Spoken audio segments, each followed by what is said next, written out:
Olá a todos, boa tarde. É um prazer enorme estar aqui, em nome do Palavra Aberta, fazendo a abertura desse seminário internacional pelo Dia Mundial da Liberdade de Imprensa. Esse dia comemorado mundialmente, onde diversas entidades ao redor do mundo se unem à Unesco para celebrar o papel fundamental da imprensa e do jornalismo profissional. A comemoração deste ano é especial, pois comemora também os 30 anos da Declaração de Indoec, documento que deu origem, 2 anos depois, a esta data, essa celebração mundial. É especial também porque conta com a união de esforços de inúmeros parceiros que se juntaram à Unesco do Brasil para reforçar que a liberdade de imprensa é um direito de todos e precisa ser defendida diariamente. Agradeço a toda a equipe da Unesco no Brasil, na pessoa da sua diretora representante, Marlô Vanuleto, pela oportunidade também de fazer essa abertura. E queria agradecer aos parceiros que nos ajudaram a viabilizar e que juntos proporcionaram esse seminário internacional, a ABERT, a ABRAGE, a NJ, a ANER, a Folha de São Paulo, a GEDUCA, a Embaixada Americana e o apoio da Comissão de Liberdade de Imprensa da OAB São Paulo. Mas a data de hoje também não é só de celebração, serve também como um alerta a respeito dos principais desafios do jornalismo e da imprensa no mundo. E os desafios não são poucos, principalmente aqui no Brasil, onde o número de atentados a jornalistas não param de crescer e os índices de liberdade de imprensa vêm caindo nos últimos anos. Entre os temas propostos para a celebração deste ano, sob o guarda-chuva da informação como bem público, estão medidas para garantir e viabilizar a viabilidade econômica dos veículos de comunicação, incluindo segurança de jornalistas, tão fundamental para o exercício dessa profissão, enrosquei aqui, desculpem, e a sustentabilidade econômica. Também aborda questões de mecanismos para garantir a transparência das empresas de internet e o incentivo e aprimoramento das capacidades de educação midiática e informacional, que permitem às pessoas valorizar essa informação, e bem como defender e enxergar o jornalismo como uma parte vital da informação como bem público. O primeiro desafio é garantir a viabilidade econômica das organizações jornalísticas livres, independentes e plurais, em um ambiente cada vez mais digital. Infelizmente, na prática, os conteúdos que mais chamam a atenção são aqueles carregados de ódio, de teorias conspiratórias e histórias sensacionalistas, que quase sempre acabam gerando incertezas e colocando em xeque o ambiente informacional. Sem contar também a quase total falta de conhecimento do papel da imprensa e de como o jornalismo é produzido. Questões que acabam subvertendo a ordem natural e impondo um desafio ainda maior para a sustentação econômica dos veículos. E aí eu sempre faço uma pergunta: se o leitor não valoriza o trabalho da imprensa, por que então pagaria por ele? Então, são questões que a gente precisa discutir junto com a discussão sobre a transparência das plataformas, como elas podem auxiliar o trabalho e a produção jornalística, buscando que a notícia bem apurada, bem checada, chegue, de fato, ao leitor. E o terceiro pilar também vai exigir, e exige de todos nós, um trabalho bastante amplo de parceria, que são justamente as ações para fomentar e difundir a educação midiática e informacional, para que as pessoas não sejam ludibriadas e manipuladas por conteúdos falsos com grande potencial de dano. No Brasil, desde 2019, o Palavra Aberta atua com base no seguinte conceito: é preciso ter ética, senso crítico e, principalmente, responsabilidade para exercer plenamente a sua liberdade de expressão. E essas boas práticas são a base do Educamídia, programa de educação midiática do Instituto, que tem como objetivo formar cidadãos com habilidades e competências para acessar informações, analisá-las corretamente, conhecer as técnicas de criação, a produção de mensagens e, com isso, participar ativamente da sociedade. Além, é claro, de aprender a valorizar e dar a devida importância para a imprensa como forma de fortalecer a democracia. Que a comemoração do Dia Mundial da Liberdade de Imprensa vá além dessa data festiva e sirva como um momento de reflexão sobre o papel da imprensa e sobre a importância de formarmos uma geração que valorize cada vez mais a sua atuação. E, para dar sequência, eu queria convidar todos a mandarem perguntas pelo chat, nós encaminharemos para o mediador, e com isso eu gostaria também de convidar o Marcelo Reck, presidente da NJ, para assumir esse papel de mediador. Marcelo, agora é com você. Obrigada a todos e muito obrigada pela participação.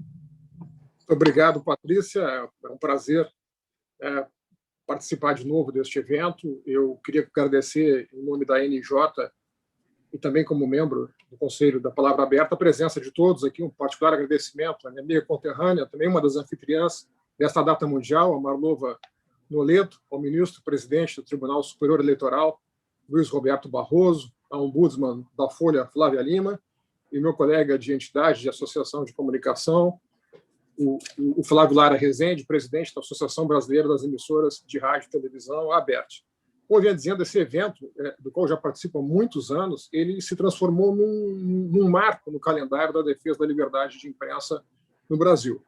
Mas, infelizmente, nós temos assistido, aqui mesmo no Brasil, a um fenômeno que já atinge outros países, né, que é a degradação paulatina ou a erosão constante da liberdade de imprensa.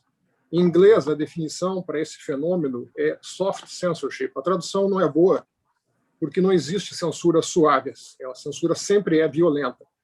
Mas não se trata mais daquela censura imposta por decisão superior, de proibir a menção a assuntos como nós víamos no regime militar e ainda vemos em ditaduras, mas sim de um processo contínuo e progressivo de restrição ou de restrições à atividade da imprensa. No Brasil, mesmo em governos anteriores, as ameaças vinham se manifestando de três formas. Primeiro, pela já histórica e trágica violência contra jornalistas, como assassinatos e agressões físicas, e hostilidades contra veículos de comunicação, inclusive com tentativas de invasão de prédios de jornais, rádios e televisões. O Brasil ainda é um dos países mais arriscados do mundo para se exercer atividade jornalística, sobretudo nas regiões mais remotas do país. E a impunidade desses crimes contra radialistas, blogueiros, jornalistas, tem sido um traço perturbadoramente comum. Um outro aspecto, o segundo aspecto, é o processo de restrições que passa também por episódios de natureza judicial, em particular as censuras prévias, felizmente reparadas nas instâncias superiores e por tentativas de quebra do sigilo da fonte, um preceito constitucional, assim como é também o veto à censura prévia. E nós também vemos no Brasil, já há muitos anos, uma tendência crescente de intimidações e agressões verbais a jornalistas, seja de forma presencial ou por meio de ataques virtuais, coordenados ou não por facções de ativistas políticos radicais e extremados. Agora, a esse quadro já bastante difícil se soma a ação deliberada do governo para atingir o cerne da liberdade de imprensa, como fazem autocracias mundo afora. Sempre se disse que para haver liberdade de imprensa é preciso haver liberdade e imprensa, pois a erosão progressiva que se assiste no Brasil ocorre de modo semelhante ao que nós já testemunhamos em maior ou menor grau na Venezuela, na Índia, na Turquia, na Rússia, nas Filipinas, na Hungria, na Polônia, entre tantos outros países. Nesses países, por meio de regulamentações e outros mecanismos oficiais, o governante usa a caneta presidencial para enfraquecer ou tentar enfraquecer economicamente os meios de comunicação, de modo que eles sejam fechados e silenciados, ou transferidos a amigos do regime e, portanto, percam a sua independência. Se quisermos constatar o resultado deste modelo, basta olharmos para a Venezuela, onde o processo de garroteamento da imprensa chegou a um extremo. A Venezuela era um país com uma imprensa diversa e saudável, e onde hoje, infelizmente, só sobrevivem algumas poucas e modestas iniciativas digitais independentes. No Brasil, o atual governo já editou 2 medidas provisórias que visavam corroer ainda mais a saúde financeira dos jornais por meio do fim da publicação de balanços e de editais de licitações. Felizmente, o Congresso e o STF identificaram essas distorções e intenções das duas medidas provisórias e as tornaram letra morta. Mas agora mesmo o presidente voltou à carga, vetando 2 parágrafos da nova lei de licitações e contratos administrativos aprovada pelo Congresso, que havia preservado a transparência da publicação de extratos de editais pelos jornais e por diários oficiais. Caso o veto não venha a ser derrubado, que esperamos que aconteça nessa semana no Congresso, teremos um enorme retrocesso na transparência pública e dezenas ou talvez centenas de jornais pelo interior do Brasil terão sua existência ameaçada, ampliando ainda mais o chamado deserto de notícias. E aí chegamos ao cerne do nosso painel, ao tema central do nosso painel. A informação correta, apurada com técnica e ética profissionais como um bem público e essencial. Hoje, segundo o Atlas da Notícia, 18% dos brasileiros já viram que existem meios de comunicação profissionais. Nestas regiões, a desinformação brota e se dissemina sem obstáculo. Ali também, muitas vezes, lideranças políticas e empresariais locais se transformam em vítimas de bandoleiros digitais que ocupam esse vácuo informativo. Então, nada mais relevante que nós louvarmos a liberdade de imprensa, mas, para tanto, precisamos de uma imprensa vigorosa e saudável, e não enfraquecida e submetida aos interesses e pressões de governantes de turno. Para começar esse painel, eu peço licença para chamar o presidente do TSE, o ministro Luiz Roberto Barroso, que liderou nas últimas eleições um enorme esforço de contenção da desinformação e que incluiu o apoio, o envolvimento e nosso engajamento de muitos dos aqui presentes, como a própria NJ e a ABERT. Então, eu passo a palavra ao ministro, a quem agradecemos especialmente sua presença, abriu uma brecha na sua agenda e logo depois da sua manifestação terá que se retirar. Eu agradeço ao ministro para que nos conte um pouco dessa sua experiência à frente do TSE e as reflexões sobre o sentido mais amplo dessa data. Por favor, ministro Barroso. Muito obrigado, Marcelo Reste. Eu cumprimento a todos, agradeço o convite da Palavra Aberta, da Associação Nacional de Jornais, a Folha de São Paulo, a ABERT. Cumprimento a Marlova Noleto, da Unesco, prazer em encontrá-la.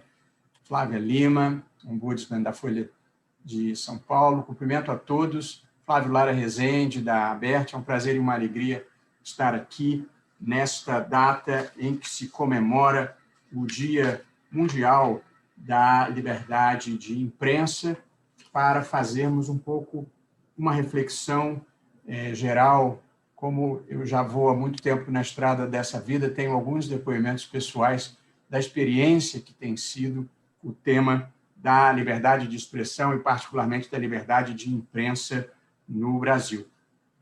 Eu agradeço o convite, faço uma breve contextualização do nosso envolve a comunicação humana. Há cerca de 70 mil anos, com a Revolução Cognitiva, desenvolveu-se um dos traços essenciais da condição humana, que é precisamente a comunicação, a linguagem, a capacidade de transmitir informação, conhecimento e ideias. E, ao longo dos séculos, eu disse que já venho de longe, mas não de tão longe, a comunicação social percorreu uma trajetória que se iniciou com desenhos em cavernas, passa por sinais de fumaça, tambores, e que teve, esse é o ponto que eu queria chegar, como marco transformador a invenção da escrita entre 3.500 e 3.000. Essa é uma observação que sempre me fascinou.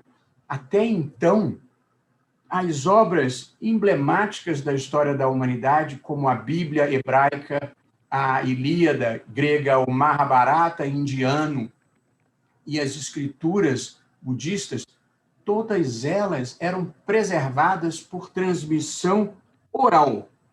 Com o avanço da ciência, a comunicação humana foi se beneficiando cada vez mais de inventos mais sofisticados, que incluíram, aí sim, a invenção da imprensa, do telefone, do rádio, da televisão, até nós chegarmos a esse momento que estamos vivendo, que é o da rede mundial de computadores na internet. E nós vivemos, e é importante assinalar, porque isso impacta o mercado, uma época de convergência de mídias, em que o rádio, a TV e, aspas, a imprensa estão todas concentrados em uma mesma plataforma que é acessível, seja pelo celular, seja por um tablet, seja por um computador.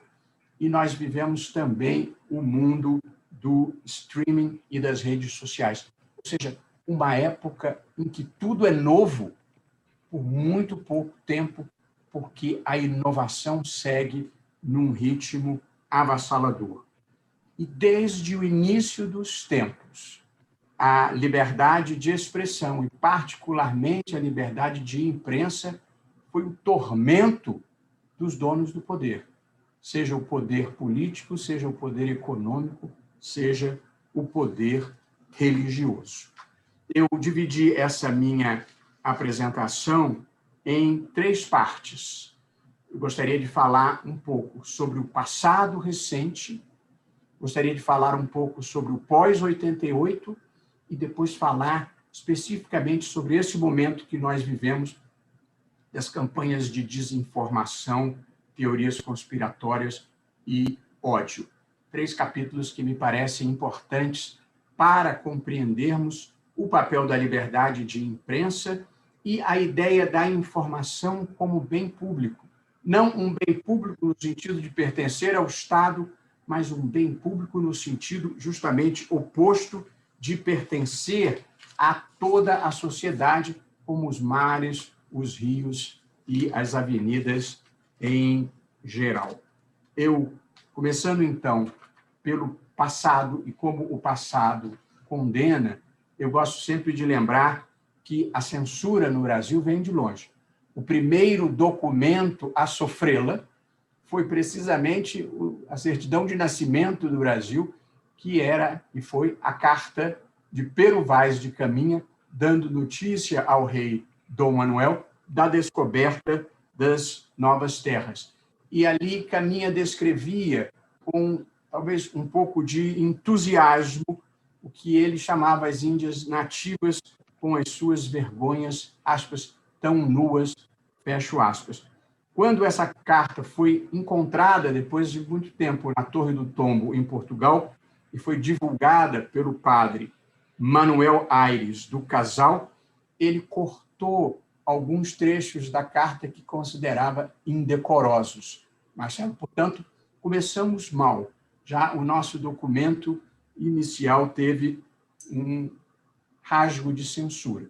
Quando Dom João e a sua comitiva vêm para o Brasil, fugindo da Europa à mercê de Napoleão, cria-se aqui no Brasil a imprensa régia, que publicava os documentos oficiais e publicava obras e livros, e ela tinha, a imprensa régia, uma junta diretora, cujo papel era vetar, aspas, papéis e livros cujo conteúdo contrariasse o governo, a religião e os bons costumes, fecho aspas.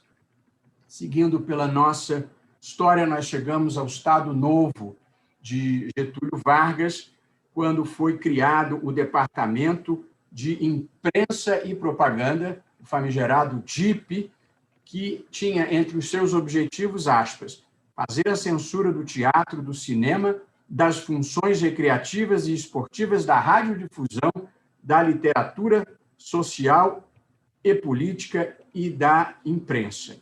Aliás, foi sob o Estado Novo que se passou o episódio célebre com Aparício Torelli, o famoso barão de Itararé, que escrevia artigos e textos contra o governo e um dia invadiram a redação, a redação onde ele escrevia, o seu escritório onde ele escrevia os seus textos críticos, e ele foi duramente espancado e depois atribuiu a si próprio a origem da expressão entre sem bater, porque entraram e o haviam agredido duramente. E aí nós chegamos ao período em que eu vi, ninguém me contou, já o da ditadura militar, sobretudo no pós-ato institucional número 5 de 1968, em que a imprensa e as atividades de expressão em geral foram amplamente cerceadas. É história conhecida que os jornais eram submetidos à censura prévia e, com muita frequência, deixavam espaços em branco ou publicavam receitas de bolo ou poesias de Camões para passar a mensagem subliminar de que ali deveria ter entrado uma matéria que havia sido censurada. Jornais eram apreendidos, seja por motivos políticos, como aconteceu com Opinião, como aconteceu com o Pasquim, ou de moralidade, como aconteceu com a revista Ele e Ela, porque a curiosíssima censura nas revistas masculinas só admitia que fosse exibido um seio, não podiam exibir 2 seios. E a Ele e Ela exibiu uma modelo com os 2 seios e, portanto, isso contrariava os bons costumes. E boicotavam-se os jornais independentes, convencendo as empresas de não anunciarem nesses jornais, como aconteceu com o sufocamento do jornal Correio da Manhã, um caso célebre do Rio de Janeiro. Na música, como muitos se lembrarão, os compositores tinham que submeter previamente as suas composições ao departamento de censura, à divisão de censura e de versões públicas, e havia artistas malditos cujas composições nunca eram aprovadas, e é célebre a história de que o próprio Chico Buarque, que junto com o Taiguara era um dos mais censurados, que passou a submeter as suas músicas com um pseudônimo de Julinho da Adelaide, e aí conseguiu aprovar as suas músicas. Houve um episódio divertido que ele retratou nessa música. Já estávamos no governo do presidente Geisel e fizeram uma entrevista com a filha dele e perguntaram os compositores que ela gostava, e ela falou Chico Buarque. E aí ele compôs essa música em que tinha uma passagem, mas era o Julinho Adelaide, não o Chico Buarque, e ele dizia: você não gosta de mim, mas sua filha gosta. Portanto, era uma vida vivida meio que nas sutilezas e nas entrelinhas, tinha que prestar uma atenção danada para saber verdadeiramente o que estava acontecendo.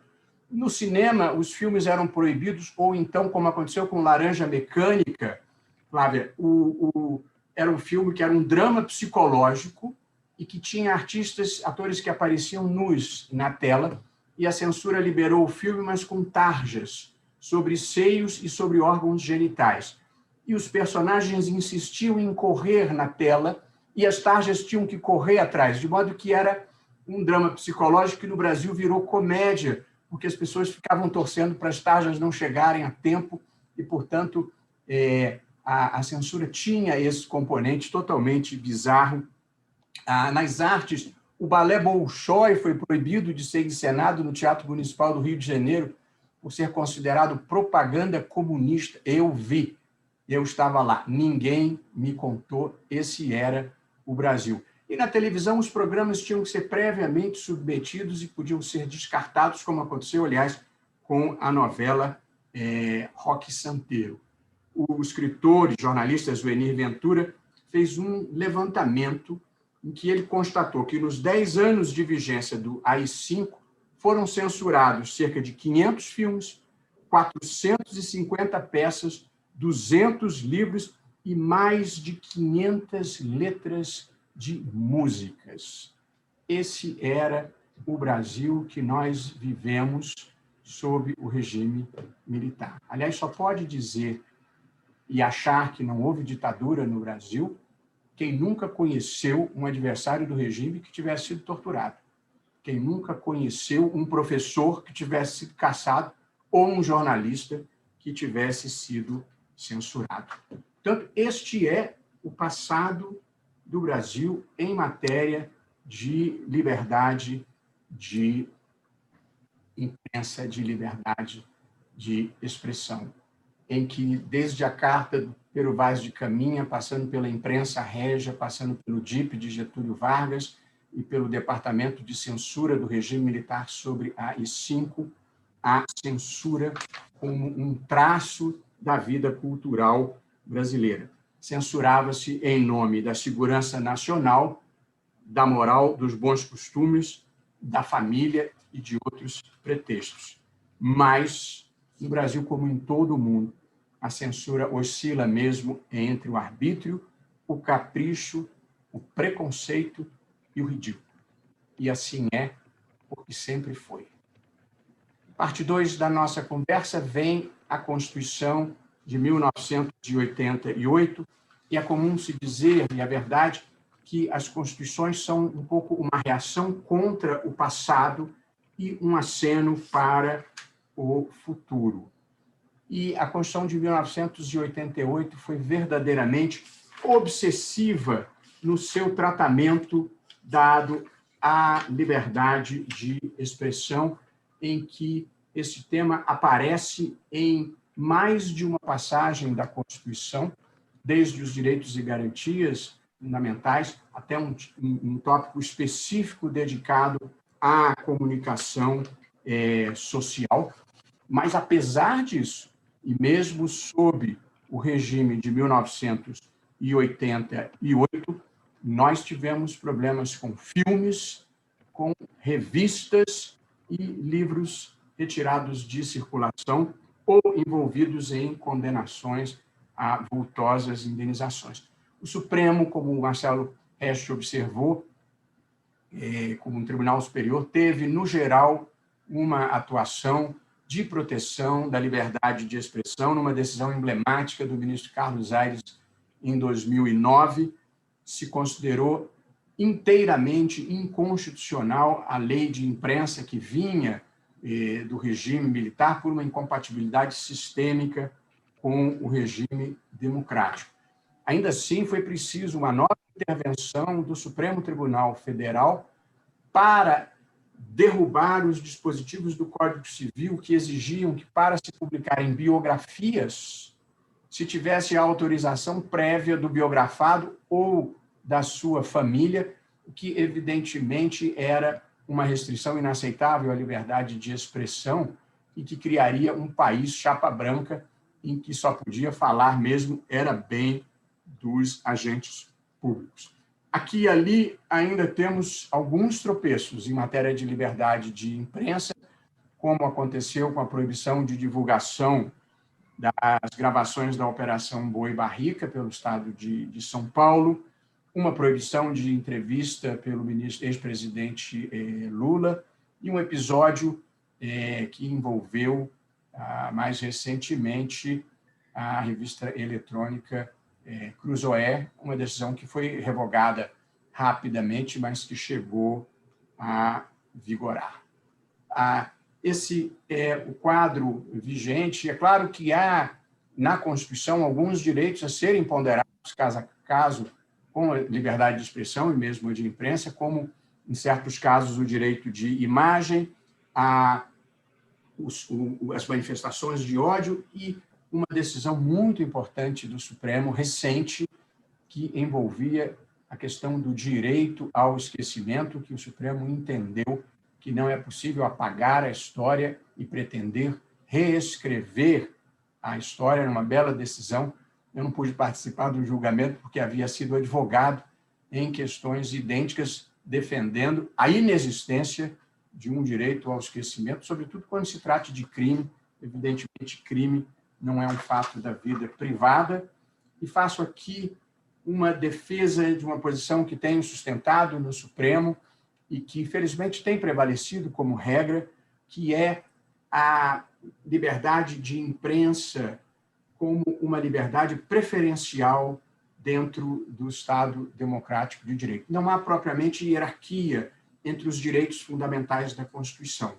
Porém, a imprensa e a liberdade de expressão em geral deve desfrutar de uma posição preferencial, ou seja, o ônus de demonstrar que ela não pode subsistir num determinado caso concreto só pode ser de quem alega, e, portanto, a presunção é da legitimidade da divulgação, porque essa liberdade, a liberdade de imprensa e de expressão em geral, ela é essencial para a democracia, que pressupõe uma livre circulação de ideias, de informações e de opiniões para que haja um debate público livre e robusto.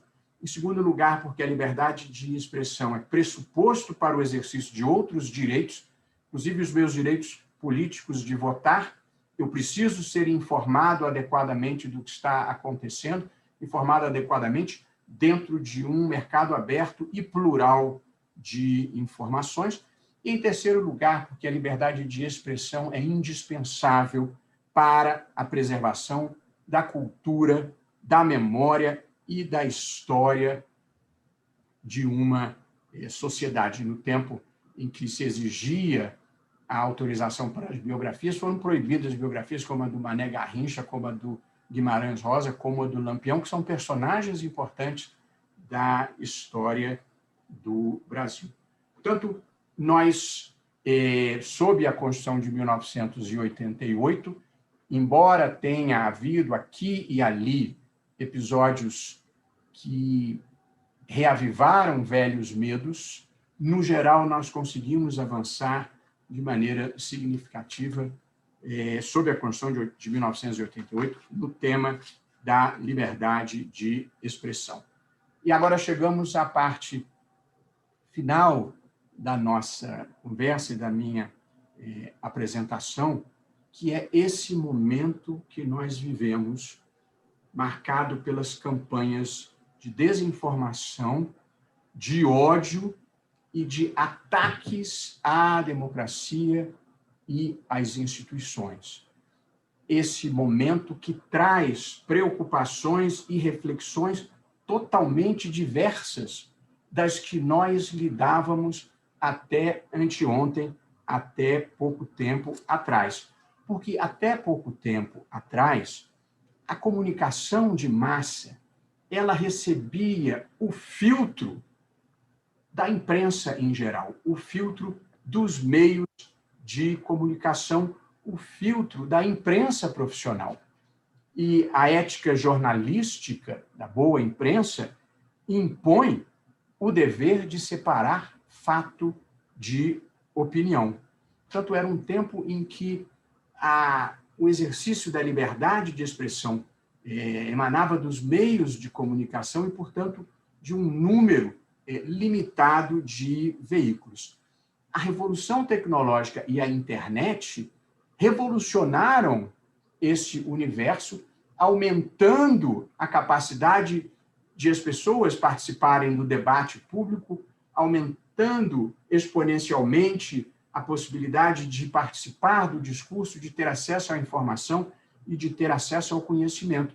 Se antes havia escassez na informação, nas fontes de informação, hoje em dia existe o excesso. Hoje em dia a disputa é pela atenção do consumidor, a disputa é pela atenção do leitor.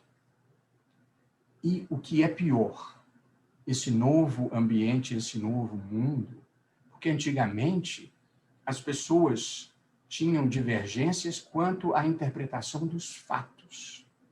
Hoje em dia já não se consegue mais acordo sobre os fatos nesse mundo da pós-verdade, ou, para usar uma expressão utilizada por uma assessora de imprensa de Donald Trump, fatos alternativos, que é simplesmente inventar alguma coisa que não é e dizer que aquilo é uma versão alternativa da história. É claro que a verdade não tem dono e a vida tem múltiplos pontos de observação, mas a mentira deliberada tem dono. E esta, evidentemente, precisa ser enfrentada. E eu, portanto, destaquei aqui 3 novas ameaças à liberdade de expressão no mundo em que nós vivemos. Sempre lembrando que, até aqui, as nossas preocupações eram quanto à interferência estatal na liberdade de expressão. E nós evoluímos muito nessa matéria e nos preparamos para essa guerra.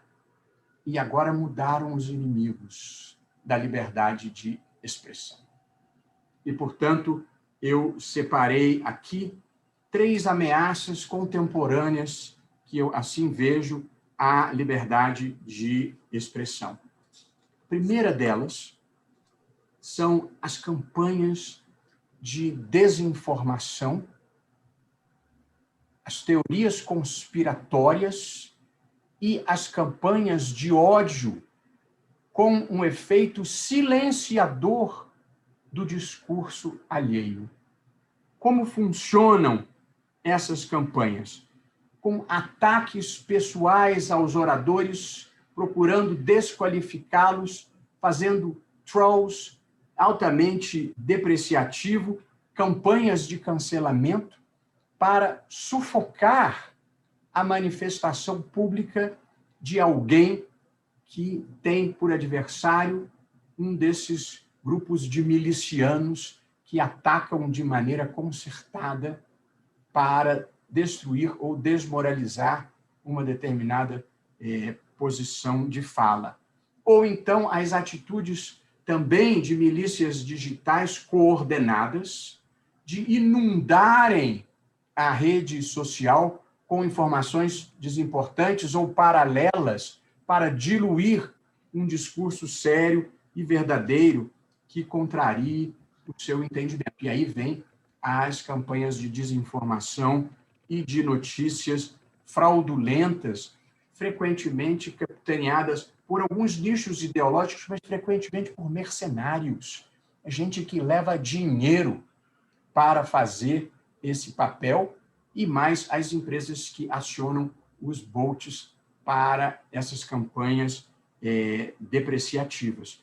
Portanto, em todo o mundo, esta inundação do que tem sido rotulado de fake news tem sido um problema grave que impactou as eleições americanas, as eleições na Índia, as eleições na Hungria, o Brexit no Reino Unido, notícias fraudulentas disseminadas de maneira deliberada para criar desinformação e erros de avaliação na população em geral, o que constituem graves falhas de mercado que precisam ser enfrentadas sempre com a cautela de não se combater esse tipo de censura que vem pelo ódio, pela desinformação, pela desqualificação, com uma outra censura. E, portanto, aqui o papel das mídias sociais, muito menos de controle de conteúdo, mas, sobretudo, dos comportamentos coordenados, inautênticos, é decisivo. As mídias sociais não podem permitir que elas se transformem em veículos para a destruição do debate público de qualidade que é imprescindível para a democracia. Esse é o primeiro ponto, a censura que é feita pela tentativa de silenciar o discurso com a inundação inautêntica, concertada de informações fraudulentas. Em segundo lugar, e é paradoxal com o primeiro, é o risco da censura privada, que nós também precisamos ter em linha de conta. Porque as redes sociais, hoje em dia, se transformaram num grande espaço público de debate, numa ágora à moda grega. E, portanto, WhatsApp, Facebook, Twitter, Instagram, TikTok, eles são um espaço hoje importante do debate público. É claro que essas empresas podem e devem se proteger contra a violação das suas políticas de uso, seja com pedofilia, ou com racismo, ou com outros tipos de comportamento inaceitáveis. Mas é preciso que haja critérios e transparência no exercício desse poder, por exemplo, de banir contas e de banir pessoas. E é preciso não impedir que isso aconteça, porque em muitos casos é necessário, mas é preciso que haja critérios transparentes para que nós escapamos da censura estatal, não caiamos no jugo da censura privada com seus eventuais interesses políticos ou econômicos. É evidente que, quando silenciam o adversário, muitas pessoas podem achar menos grave do que quando silencia alguém que fala como nós pensamos. Mas aqui lembrando da advertência clássica de Rosa de Luxemburgo, liberdade, no fundo, é a liberdade de quem pensa diferente da gente. E, por fim, a questão do ataque às instituições. Todos acompanharam o polêmico inquérito em curso no Supremo Tribunal Federal, que considerou legítima a apuração de ataques que, sob o manto da liberdade de expressão, na verdade, eram ataques destrutivos da democracia e destrutivo das instituições. E aqui há uma linha muito tênue e que nós precisamos estar atento a ela. A liberdade de crítica, na intensidade que for, não pode ser cerceada. E, portanto, que isso fique claro.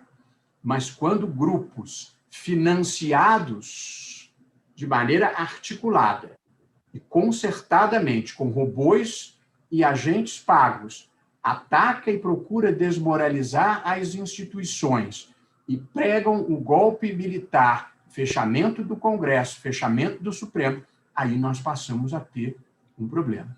Portanto, é preciso não confundir liberdade de expressão, cujos limites são quase infinitos, com ataques concertados à democracia, porque a democracia tem o dever de se proteger contra essas milícias digitais. Ainda na semana passada, o Supremo recebeu a denúncia contra um parlamentar que participou de ameaças e de ataques aos ministros do Supremo Tribunal Federal. Eu gostaria aqui de repetir e deixar bem claro que a questão não é da crítica pessoal. A crítica pessoal é ruim, melhor até que... Não a crítica quanto a decisões, mas a crítica desqualificadora das pessoas é, como regra geral, uma derrota do espírito, e na vida civilizada não deveria haver. Mas, mesmo assim, quem está no espaço público, como é o meu caso, tem que estar preparado para a crítica. Às vezes a crítica construtiva, muitas vezes a crítica destrutiva, às vezes baseada em fatos reais, às vezes baseada na mentira, mas isso faz parte da vida e às vezes vem até das mais altas figuras, vem com grosseria e manifestações extremamente primitivas. E alguém me perguntou, mas você não acha que mereceria uma punição? E o modo como eu penso a vida, a punição para certas pessoas é serem quem são e terem que conviver diariamente com elas mesmas, num pântano moral e espiritual que habitam. Não consigo pensar em punição maior do que essa para a grosseria, para a incivilidade. Mas aqui, e encerrando, eu faço o registro de que a democracia que nós todos defendemos é o lugar do pluralismo. É um lugar sem donos da verdade. E, portanto, tem espaço para liberais, para progressistas, para conservadores, e todos merecem igual respeito e consideração. E a alternância no poder faz bem para as instituições. Mas a democracia não tem lugar para a agressão, para as ameaças, para a não aceitação do outro. Todas as pessoas merecem ser tratadas com igual respeito e consideração, desde que se disponham a se comportar da mesma maneira em relação às outras pessoas. Portanto, a causa da democracia não tem dono, ela é plural, mas uma causa que precisa de ódio, de mentira e de desinformação e de cerceamento da liberdade de imprensa, essa causa não pode ser boa. E, portanto, eu acho que nós devemos zelar pela liberdade de expressão, pela liberdade de imprensa e procurar lembrar a todas as pessoas que quase tudo nessa vida pode ser dito com firmeza, mas de uma forma educada, de uma forma gentil, de uma forma elegante, de uma forma ética, para fazer com que a vida seja melhor. Eu encerro, Marcelo, com uma pequena historinha que eu gosto muito, de um sultão que certa noite sonhou que perdia todos os dentes. E aí ele chamou um sábio do seu sultanato e pediu que interpretasse o seu sonho. E o sábio disse: vejo uma desgraça, majestade. Todos os seus contemporâneos vão morrer. E o sultão se imaginou sozinho naquele mundo, ficou indignado com aquele sábio agourento, mandou dar-lhe 10 chibatadas e pediu que viesse um outro sábio. E o novo sábio, depois de ouvir o sonho, fez uma interpretação e disse: vejo uma grande felicidade, majestade. Vossa Alteza irá viver mais do que todos os seus contemporâneos. E o sultão ficou feliz da vida e mandou dar 10 moedas de ouro para o segundo sábio. E um cortesão que assistiu as duas cenas vira-se para o segundo sábio e diz: eu não consigo entender. Você disse exatamente a mesma coisa que o primeiro sábio. E o primeiro sábio levou 10 chibatadas e você ganhou 10 moedas de ouro. Ao que o segundo sábio respondeu: é que na vida, muitas vezes, o que faz mesmo diferença não é o que a gente diz, é como a gente diz. Muito obrigado a todos pelo convite, uma honra ter participado do evento. Ministro Barroso, muito obrigado aí, está sendo aplaudido. Muito obrigado pela aula magna, né? Muito obrigado por abrir essa brecha e dar essa verdadeira aula magna sobre liberdade e liberdade de imprensa em particular. Muito obrigado, nós sabemos da sua agenda, então o senhor fica à vontade aí para se retirar quando precisar, porque sabemos que o senhor tem que voltar lá para atividades no Supremo. Eu vou pedir todas as desculpas. Eu, na verdade, Marcelo, estou participando de uma banca de um concurso para professor titular numa Universidade Federal. Eles fizeram um intervalo para eu poder participar aqui, e agora eu vou voltar para lá. Peço desculpas, a perda é minha, que não vou ouvir a Flávia e a Marlova, mas depois eu vou no link, que, aliás, já peço que me mandem, por favor. Muito obrigado. Educação não pode esperar. Muito obrigado. Tudo de bom. Até logo. Bom, dando continuidade, eu vou passar começando pela Marlova, e eu gostaria já de apresentar uma questão para dar ao início da conversa aqui, né? E a questão, e aí vocês podem, obviamente, desenvolver, né, as reflexões de vocês, é se no entendimento de vocês, dos nossos painelistas, a sociedade tem a dimensão, a compreensão do valor da liberdade de imprensa, ou nós estamos muito longe disso ainda? E se não tiver o que fazer para que a sociedade, enfim, tenha a noção desse valor? Começando pela Marlova, por favor.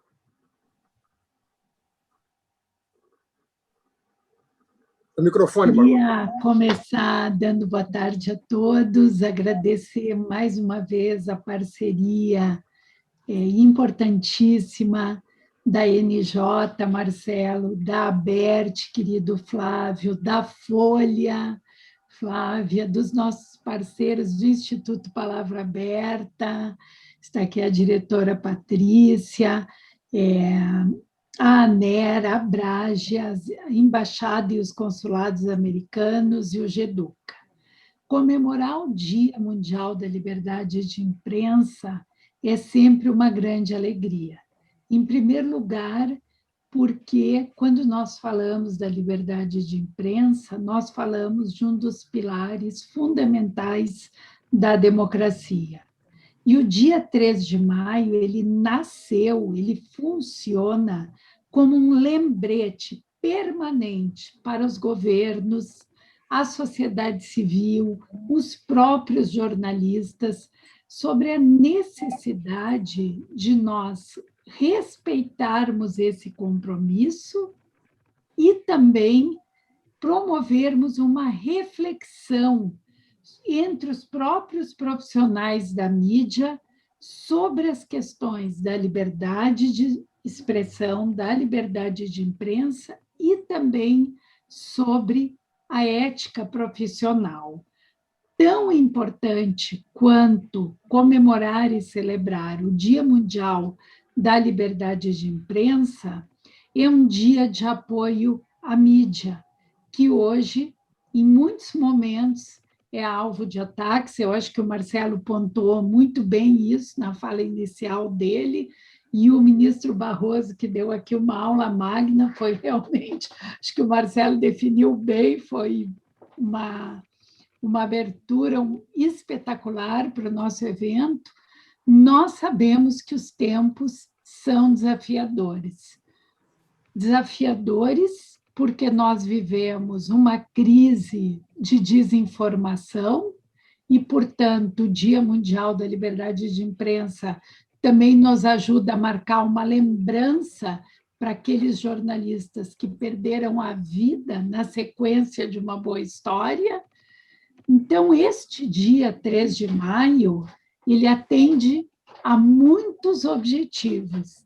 E eu gostaria de lembrar, como a Patrícia bem disse na fala inicial dela, que hoje estamos comemorando os 30 anos da Declaração de Windhoek para o desenvolvimento de uma imprensa livre, independente e pluralista.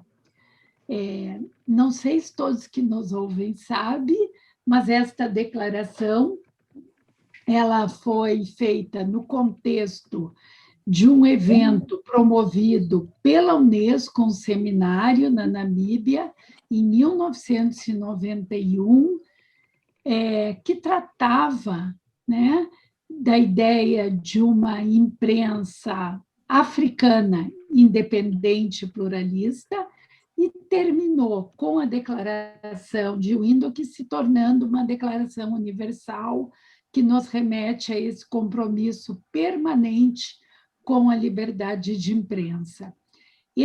Essa data, 3 de maio, terminou sendo adotada como Dia Mundial da Liberdade de Imprensa. Esse documento terminou sendo amplamente divulgado em todo o mundo e difundido sempre como o primeiro de uma série de declarações desse tipo que reafirmam o compromisso da comunidade internacional com a liberdade de imprensa. Este ano, o tema da nossa celebração é a informação como bem público e serve como um apelo para lembrar sobre a importância da boa informação, da informação acurada, da informação produzida pelo bom jornalismo, e nos lembra de tudo que pode ser feito na produção, na distribuição, na recepção de conteúdo para fortalecer o jornalismo. E sem deixar de mencionar a relevância urgente que isso tem em todo o mundo. Durante a pandemia, nós vivemos também uma verdadeira crise de desinformação. Desinfodemia é a palavra que a Unesco utiliza para descrever esse problema que os cidadãos do mundo enfrentam em paralelo à crise causada pela própria Covid. São informações falsas sobre o novo vírus, informações falsas sobre as vacinas, informações falsas sobre os mecanismos de proteção e sobre as medidas não farmacológicas de prevenção, que são igualmente importantes. E essa desinfodemia, ela pode, sim, ter efeitos devastadores e, em alguns momentos, até letais, porque essas informações falsas criam uma confusão e um terreno fértil que dificultam a tomada de decisão com os seus próprios cuidados pelos cidadãos. A Unesco, desde o ano passado, ela vem se ocupando muito em trabalhar e alertar sobre esta crise da desinfodemia. Isso nos preocupa e nos preocupa muito, porque nós estamos ampliando a desconfiança nos governos, nos formuladores de políticas públicas, desviando os esforços jornalísticos que terminam tendo que, de forma recorrente, checar as notícias potencialmente falsas, quando, na verdade, deveriam priorizar o relato proativo de novas informações, e tudo isso cria um ambiente, um cenário de desconfiança permanente.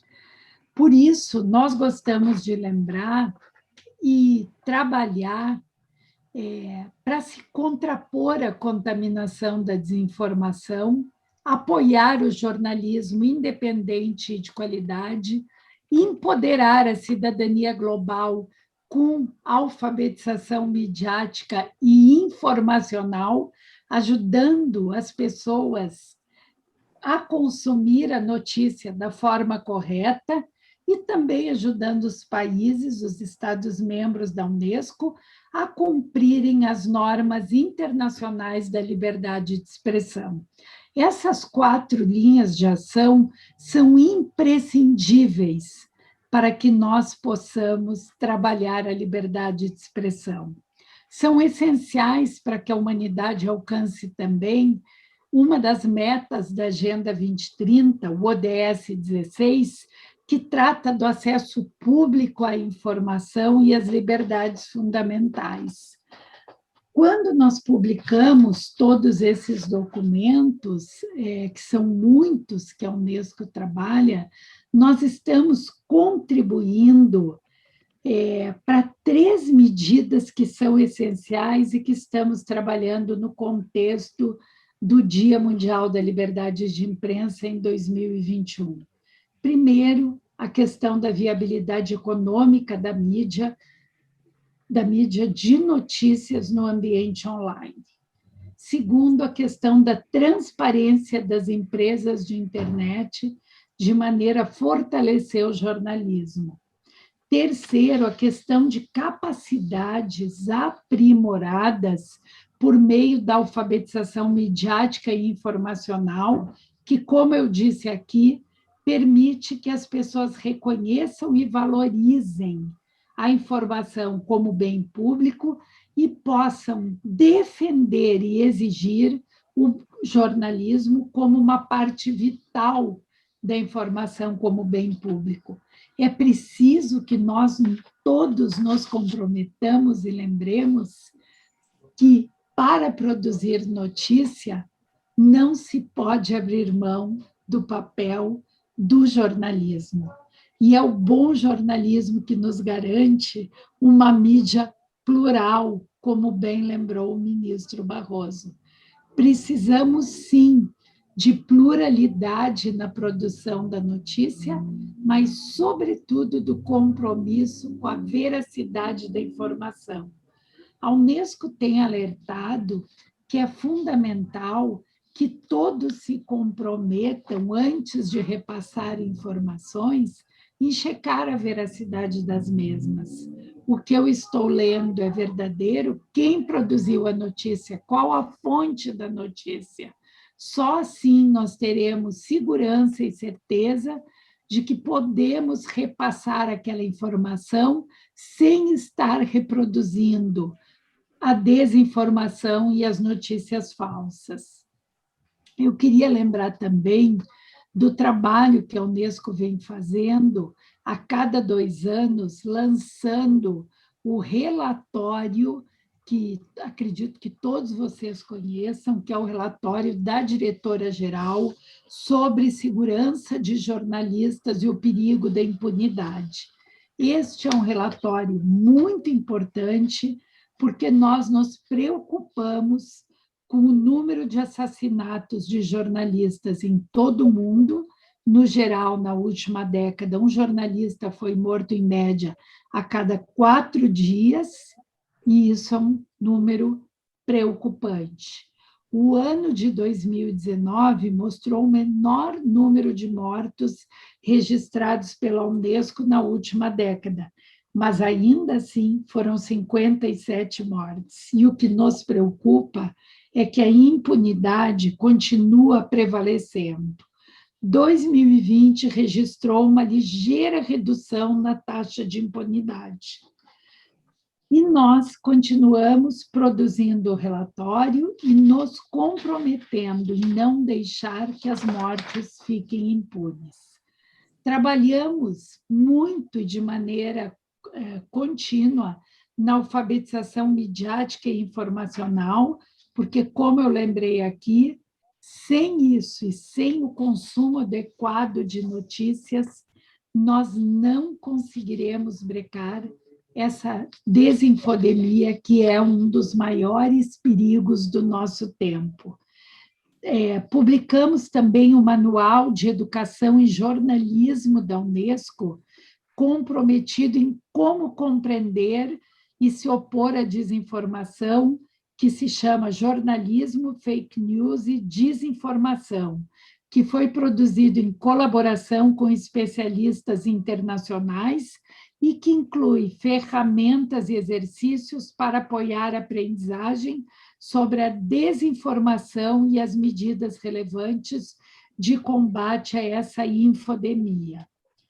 E, por fim, eu queria destacar o nosso último relatório sobre segurança de jornalistas em cobertura de protestos, que trata da preservação da liberdade de imprensa em tempos turbulentos e que alerta para uma tendência mais ampla do aumento do uso ilegal de força pela polícia e pelas forças de segurança nos últimos 5 anos. Em 2015, jornalistas que cobriam 15 protestos em todo o mundo foram impedidos de continuar o seu trabalho pela polícia e por forças de segurança. Em 2019, esse número mais que dobrou e chegou a 32 profissionais. O relatório sugere, portanto, que há um novo e preocupante limiar que foi ultrapassado e que revela uma ameaça cada vez maior e mais significativa à liberdade de mídia e do acesso à informação em todas as regiões do mundo. Eu queria lembrar também que os jornalistas exercem um papel essencial em reportar e informar o público, não apenas sobre os movimentos de protesto. E, por isso, a Unesco tem aumentado a conscientização mundial para garantir que os jornalistas possam trabalhar com segurança e, sobretudo, sem medo de perseguições, sem medo de retaliações, sem medo das forças de segurança e possam trabalhar em contextos onde sejam obedecidos as normas internacionais da liberdade de expressão. No Dia Mundial da Liberdade de Imprensa, em que celebramos a liberdade de imprensa como um bem público, é fundamental lembrar que precisamos que os jornalistas possam trabalhar em segurança, tenham seus direitos respeitados e que todos nós estejamos comprometidos em fortalecer a liberdade de imprensa, fortalecer o bom jornalismo e lutar contra a desinformação. Isso contribuirá para que a nossa sociedade continue sendo cada vez mais democrática e possa ser também cada vez mais plural, sem espaço para o ódio e para a disseminação de notícias falsas. Muito obrigada. Obrigado, Marlova. Obrigado, pelo teu trabalho à frente da Unesco. Parabéns. E a Unesco, sou testemunha disso, é um farol em defesa da liberdade de imprensa e das liberdades em gerais no mundo inteiro, e cumpre um papel extremamente relevante em centenas de sociedades que vivem sob ameaça ou sobre regimes autocráticos. Então, muito obrigado, Marlova. Eu vou aproveitar a pergunta que eu fiz antes e acrescentar mais uma pergunta da nossa audiência, da Daniela Machado, que vai na mesma linha. Ela pergunta que se quanto mais nós nos distanciamos do tempo da ditadura, do período militar, se fica mais difícil para as novas gerações entenderem o valor, a importância de defender a imprensa livre, a liberdade de imprensa. Na mesma linha, se a sociedade tem essa noção do valor da liberdade de imprensa, eu passo a palavra para Flávia Lima, ombudsman da Folha de São Paulo. Flávia, por favor. Olá, boa tarde a todos. REC, Flávio Lara Rezende, Marlova, ministro, que também não está mais aqui com a gente, gostaria de agradecer ao Instituto Palavra Aberta, a BERT, Unesco, a NJ. E, bom, eu queria falar um pouco, enfim, sobre essa, não só a liberdade de imprensa, mas essa ideia de interesse público, né, pelo qual a imprensa fala. E aí eu me lembro que no Dia Mundial da Liberdade de Imprensa do ano passado, eu escrevi uma coluna na Folha de São Paulo e que eu relatava que aquela semana havia registrado atos de violência, né, física e verbal contra jornalistas que cobriam as manifestações de apoio ao presidente da República em Brasília. E, bom, eu me lembro que eu escrevi que foi naquela semana que, ao ser questionado, por exemplo, sobre mudanças, potenciais mudanças, né, que poderiam ser feitas na Polícia Federal, o presidente mandou os repórteres que ali estavam, né, naquele famoso cercadinho, né, em que se reuniam no Palácio da Alvorada, ele mandou os repórteres calarem a boca, e com uma imagem que reproduzia a primeira página da Folha de São Paulo, ele chamou o jornal de canalha. Também naquela semana, a então secretária especial de Cultura, que à época era a atriz Regina Duarte, em entrevista à CNN Brasil, ao ser apresentada um vídeo em que ela era cobrada por seus feitos na secretaria, ela disse que ela reagiu ali mal, né, e disse que aquilo não havia sido combinado com o repórter. Um dia depois, o ex-comandante do Exército, o general Eduardo Vilas Boas, foi às redes sociais para defender a atriz e aproveitou para dizer que a imprensa havia sido desrespeitosa com ela e perguntou de qual instância alguns jornalistas retiravam a autoridade para agir como membros do que ele chamou de um tribunal de inquisição.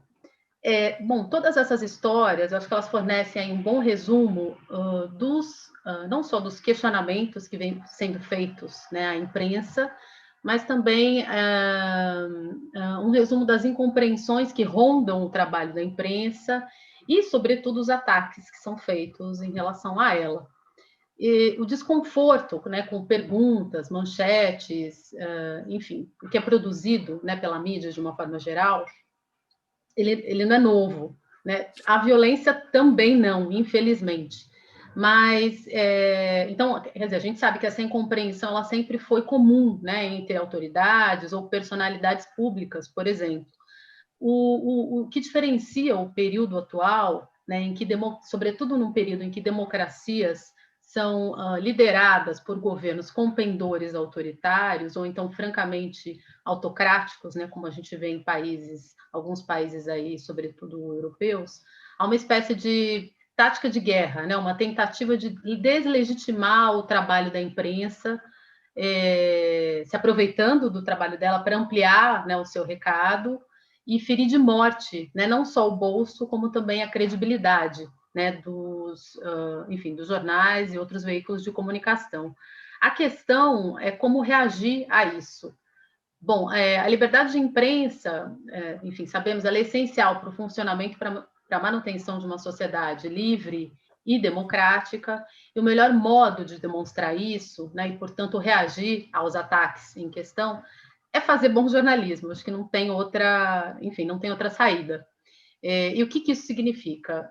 Conteúdo de qualidade que leve a sociedade a conhecer e discutir os aspectos políticos, sociais e econômicos que interessam a ela, entendendo a informação como um bem público, público porque é comum a todos. Um bom exemplo desse fazer jornalístico, na minha avaliação, no sentido de ser um instrumento de controle do poder público em nome do interesse público, tem sido a cobertura da pandemia.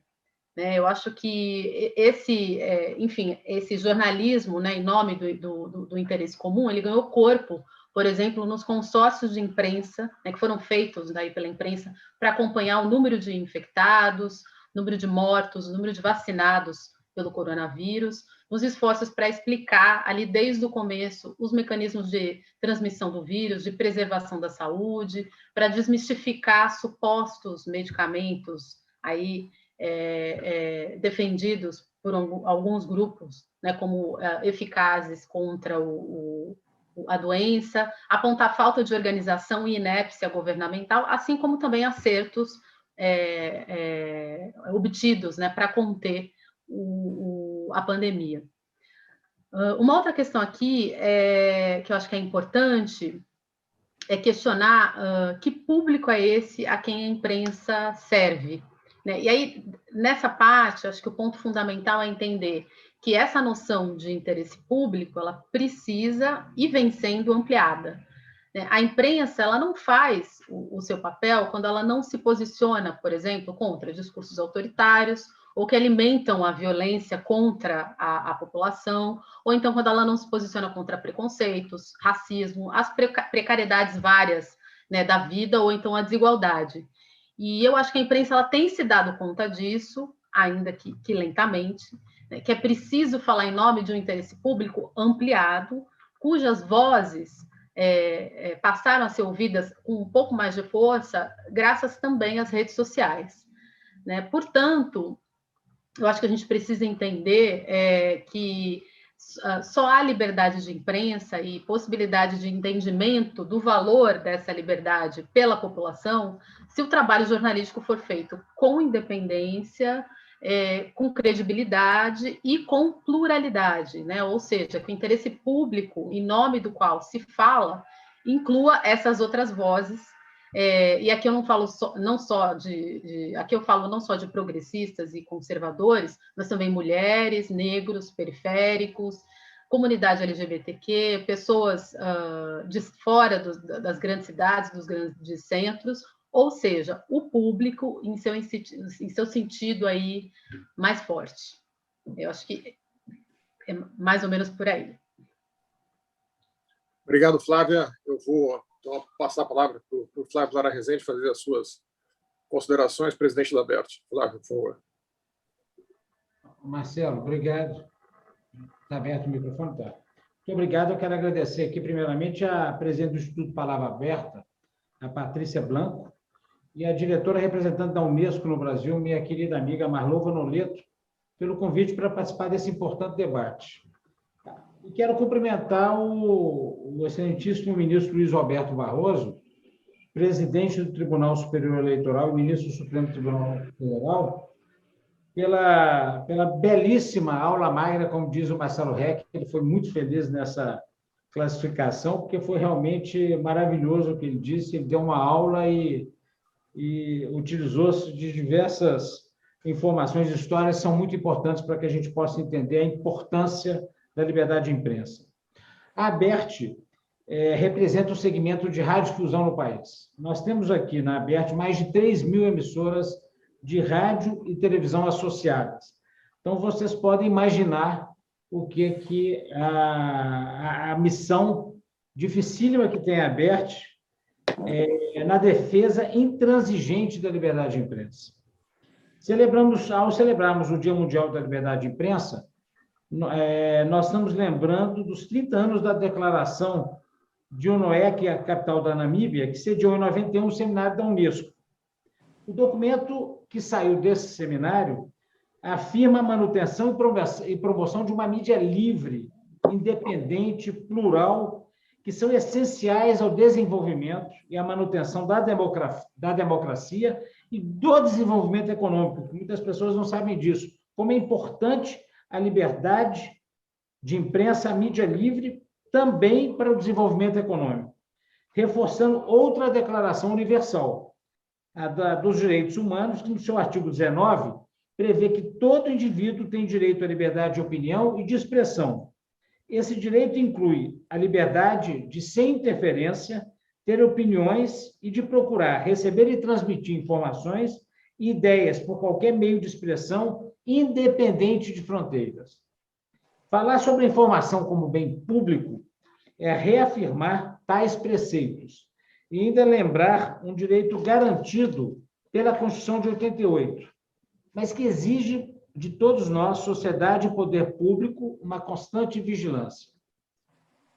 Tentativas de desacreditar o trabalho da imprensa, intimidações dirigidas aos jornalistas como disse a própria Flávia da Folha, e ataques a veículos de comunicação, além da disseminação de notícias falsas, são algumas das constantes ações para descredenciar o jornalismo profissional como fonte de informação para a população brasileira, principalmente nesse momento de pandemia. Mas nem mesmo tais ameaças foram capazes de parar a imprensa, que foi considerada serviço essencial no combate à pandemia e que continua nas ruas para levar à população brasileira, ainda em isolamento social, conteúdo de credibilidade. A ABERT monitora, desde 2012, os casos de agressões físicas, ameaças, intimidações e ofensas contra a imprensa brasileira.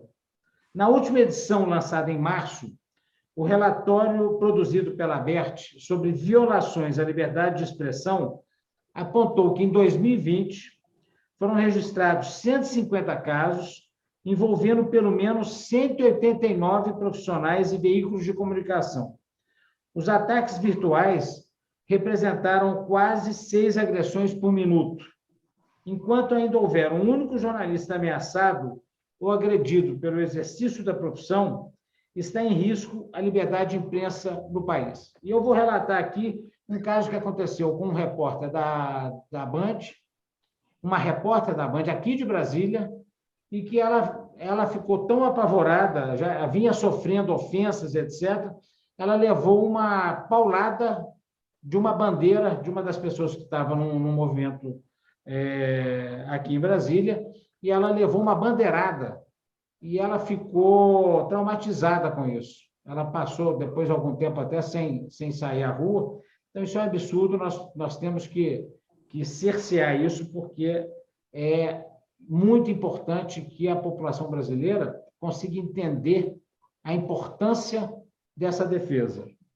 Lembrando que uma imprensa livre e plural, que fiscaliza os poderes constituídos, é fundamental para a democracia brasileira, que foi conquistada a duras penas. Cabe à imprensa sempre informar de forma isenta e expor os fatos e opiniões. As conclusões pertencem ao público. Acreditamos que a tarefa de apresentar uma visão crítica sobre fatos de interesse da sociedade, com a devida checagem, é o antídoto às ameaças de intimidação ao trabalho da imprensa e a garantia da informação como bem público. Marcelo, muito obrigado. Respondendo aquela pergunta que você fez aí, a primeira pergunta, eu digo o seguinte: por algum motivo, muitos brasileiros não têm ideia exata da importância da liberdade de expressão para a democracia.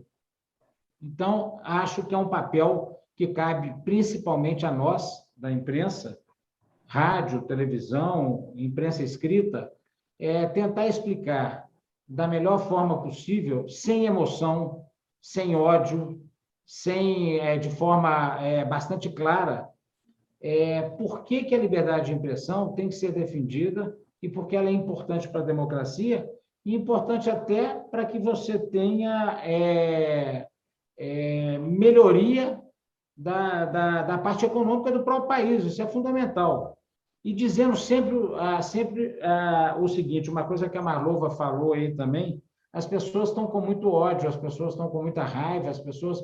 Você tem discussões dentro da sua própria família que você tem que encerrar a discussão, porque senão vira briga. E, às vezes, briga até que um querendo agredir o outro fisicamente. Então, é muito importante que as pessoas reflitam sobre isso, que os brasileiros reflitam sobre isso, de que não podemos ter tais discussões com raiva, com ódio, com preconceitos. Isso é fundamental. Era isso que eu tinha que colocar, e quero agradecer muito a participação aqui e dizer que a ABERT continuará sempre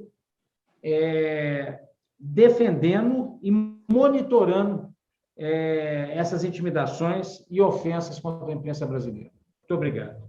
Obrigado, Flávio. Parabéns aí pelo trabalho da ABERT, particularmente no relatório da liberdade de imprensa das agressões, que se transformou num marco, numa referência de informação sobre os riscos da atividade jornalística no Brasil. Muito obrigado. Nós não temos muito tempo, mas eu vou tentar selecionar uma pergunta para cada um dos nossos participantes.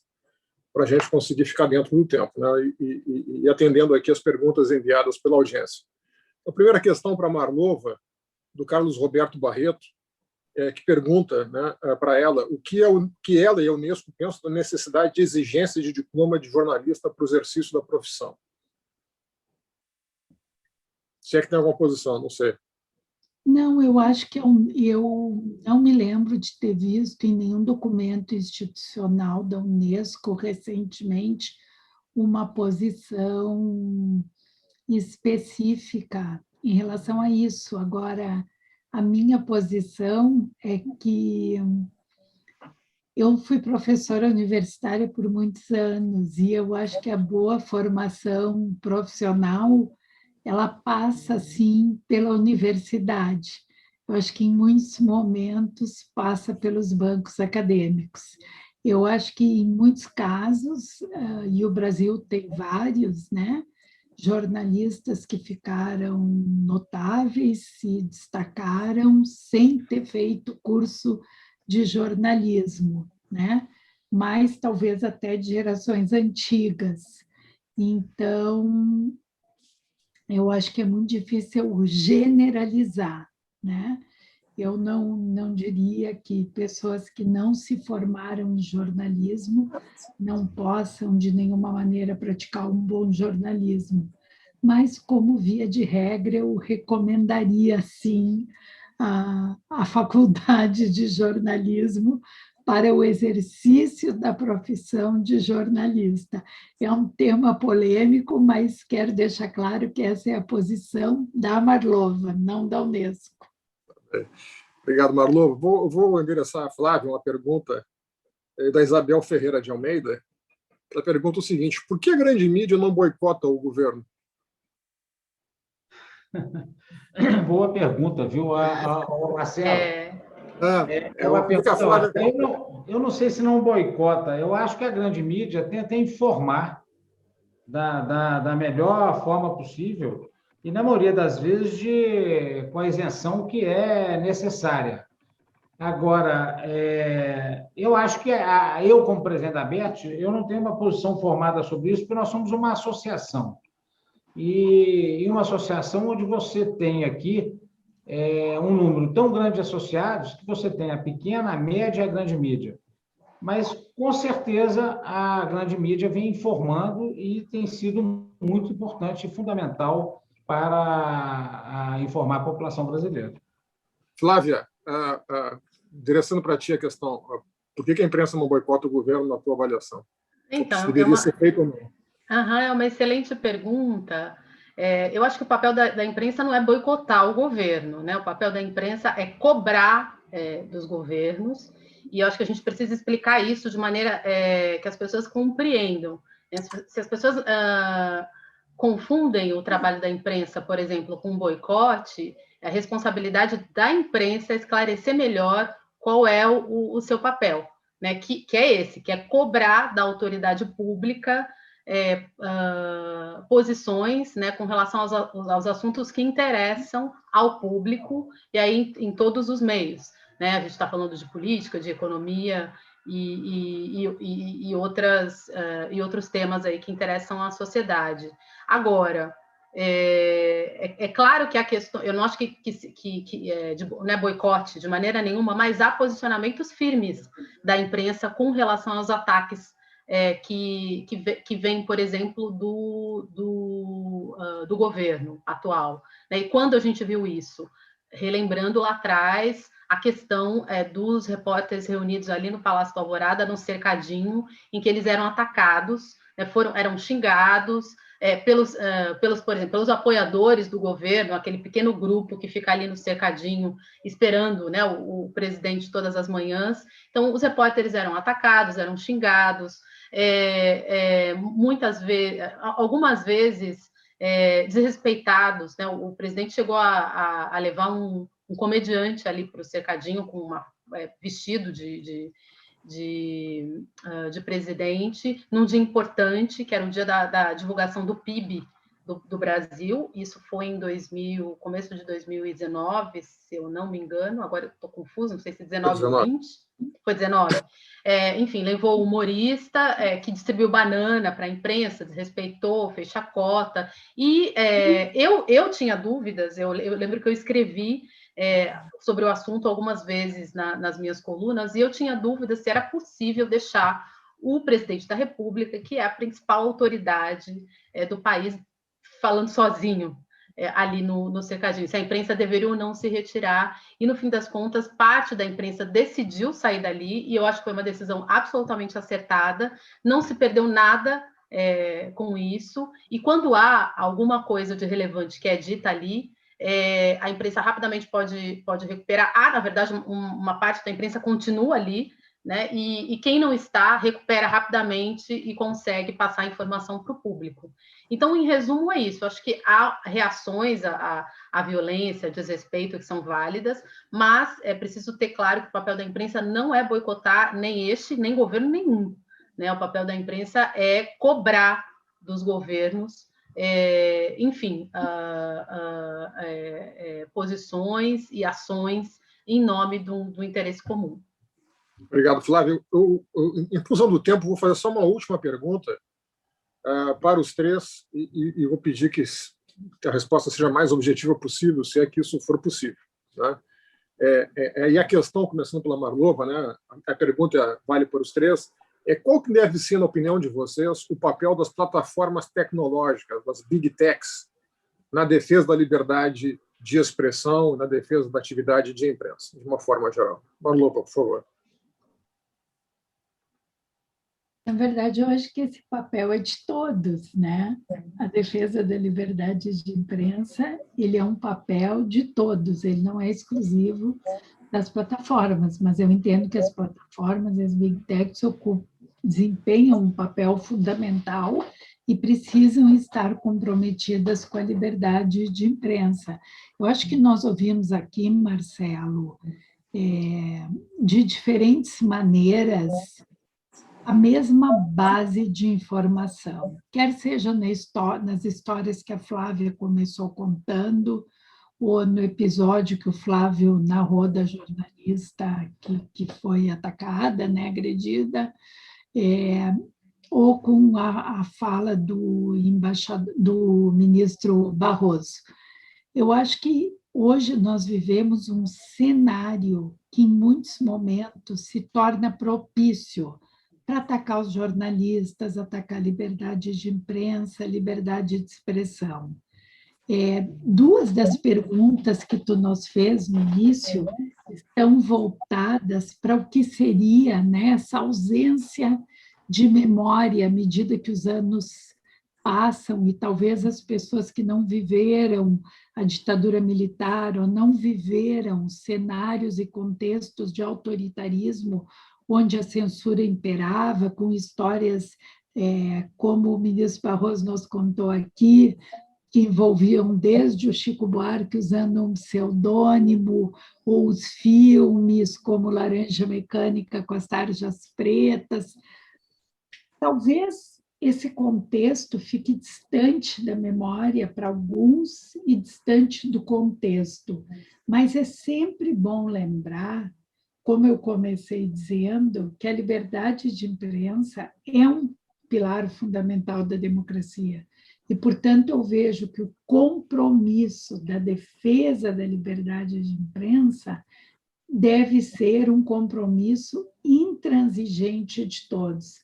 As plataformas tecnológicas desempenham um papel que eu entendo que é muito importante, porque elas precisam, sim, poder identificar as fontes de disseminação da desinformação, precisam coibir o trabalho e digamos, a proliferação dos haters nas redes.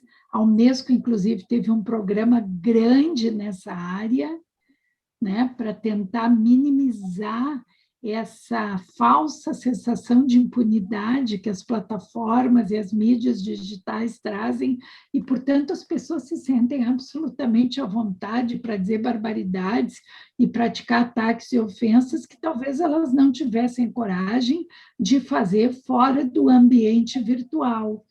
E, para isso, nós precisamos de legislação que coíba, mas também do compromisso ético das plataformas, porque nós temos que apelar, sim, para o compromisso ético. Afinal, se é moralmente possível fazer isso, eu devo fazer, porque eu estou protegido pelo anonimato das redes. Então, acho que a gente tem que se perguntar se isso é possível, se é legítimo, se é ético e se é moralmente aceitável. Obrigado, então, Marlova. Tem muito aí para trabalhar também em termos de legislação, Marcelo. Obrigado, Marlova. Muito bom. Flávia, passando para ti a mesma questão, bem objetivamente, qual a tua avaliação? Rapidamente, o papel das plataformas digitais na defesa da liberdade de imprensa e na liberdade de opinião, acho que é contribuir participando do debate, né, de como conter, por exemplo, o discurso de ódio, né, e a desinformação. Não sei como isso vai ser feito, mas há contribuições relevantes que vêm, por exemplo, de outros países, e isso precisa ser debatido por aqui. Obrigado, Flávio. Marcelo, você é bastante objetivo também. Eu acho que as Big Techs já mostram hoje a liberdade de expressão, porque elas colocam ali tudo que aparece, o que mostra que há liberdade de expressão se você coloca qualquer conteúdo. Mas é fundamental que elas tenham um compromisso com a ética e que, de alguma forma, consiga-se fiscalizar isso de forma eficiente para que não saiam por aí a toda hora esse monte de fake news, toda hora aparece. Muito obrigado. Obrigado a vocês três, a Marlova, a Flávia, ao Flávio, né, pelo compartilhamento do conhecimento, das reflexões de vocês. Acho que foi um excelente. É o ministro Barroso também, que não está mais conosco aqui, que deu a aula magna, que abriu, de fato, o nosso evento. E eu passo a palavra agora para a nossa anfitriã, a Patrícia Blanco, presidente do Palavra Aberta, para fazer o encerramento. Patrícia, por favor. Muito bom, gente, muito obrigada. Foi maravilhoso ouvir a contribuição de todos vocês. Eu acho que fica aqui desse primeiro dia do nosso seminário internacional a mensagem de que liberdade de imprensa é algo que a gente tem que seguir e perseguir e defender todos os dias. É uma necessidade diária, né? Quase que uma atividade constante de todos nós que acreditamos que a liberdade de imprensa e a liberdade de expressão são fundamentais para a manutenção da democracia. Então, queria agradecer, Flávia, muito obrigada pela sua participação. Marlova, obrigada pela sua participação, parceria. Estamos aqui de novo nesse mais um ano juntas aqui, no Dia Mundial da Liberdade de Imprensa. Flávio, obrigada pelas suas contribuições, sua fala foi muito boa. E, Marcelo, você foi fundamental para colocar aqui todos esses pontos e trazer para a gente também outras reflexões que são super importantes. Obrigada, NJ.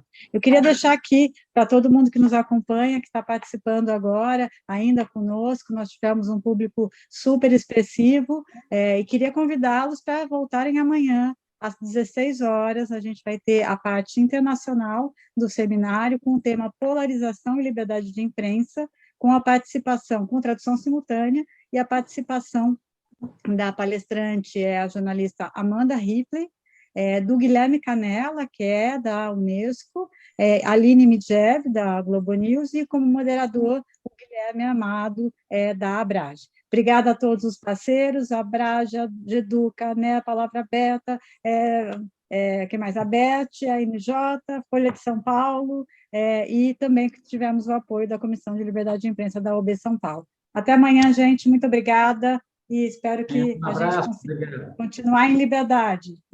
Obrigada. Um abraço. Obrigada. Tchau, tchau. Tchau, tchau.